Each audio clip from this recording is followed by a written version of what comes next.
from. Let's get into that second form. It's the GM form. Stands for Generation and Management. And you can kind of tell from the name what the purpose is. You're going to just be identifying the types of waste that you've generated. All right. And there's a lot of different things that's going to go in the GM form, but it's sort of the main form, in my opinion, in terms of providing information about your hazardous waste. So you're going to tell them the source of where it came from. So maybe it came out of a piece of equipment, for instance, or maybe it's just some old bottles of chemicals that you needed to dispose of. That's going to go in the GM form. You're also going to include things like chemical and physical properties. You know, things like, is it a solid, liquid, or gas? We're going to identify the hazards of the waste. Is it ignitable? Is it corrosive? Is it reactive? How did you manage it on site? And then finally, what did you end up doing with it? So did you send it off to go into a landfill? Did you incinerate it? Did you recycle it in some way? That's going to be going on that GM form. Now, the waste that you are going to report on the GM form is any waste that you made during 2025, because remember, that's the reportable year. So all the waste that you generated, accumulated, stored, and shipped off-site within that year, that's going to get reported.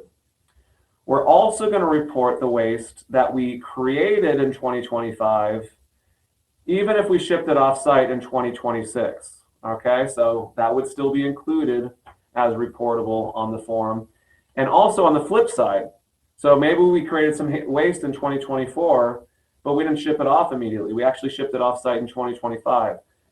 You would still also report that as well. So essentially what the slide summarizes here is if the waste existed on your site at any time in 2025, it's going to need to go on the biennial report.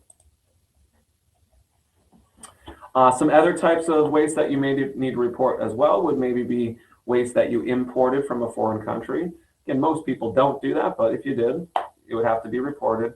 And then also that relief I've talked about a couple times, where if you accept hazardous waste from a very small quantity generator facility, that would also be reported on the GM form. Here are a few things that you actually don't have to report on the GM form. The first thing are excluded materials, and you can find all the exclusions at 40 CFR 261.4.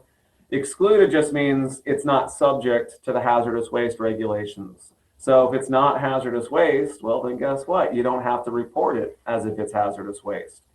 So I've given you some examples of exclusions. They're not all the exclusions that exist, but this could include things like wastewater discharges that are subject to the Clean Water Act, because you'd follow the Clean Water Act rules for that. So since they're excluded from hazardous waste rules, you don't have to report it per hazardous waste, right?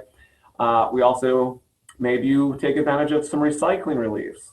Scrap metal, for instance, is a very common exclusion people take advantage of, right? If you recycle scrap metal, it's not considered waste.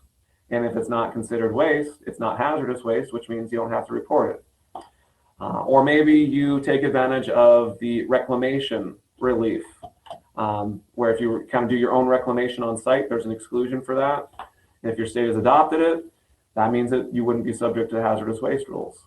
And again, if it's not hazardous waste, then we don't have to report it as hazardous waste.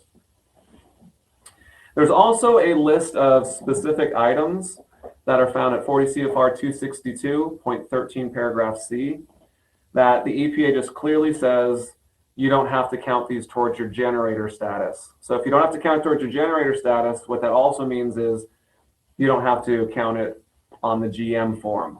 So this would include things like universal waste. Universal waste is not subject to counting rules. This would include your used oil.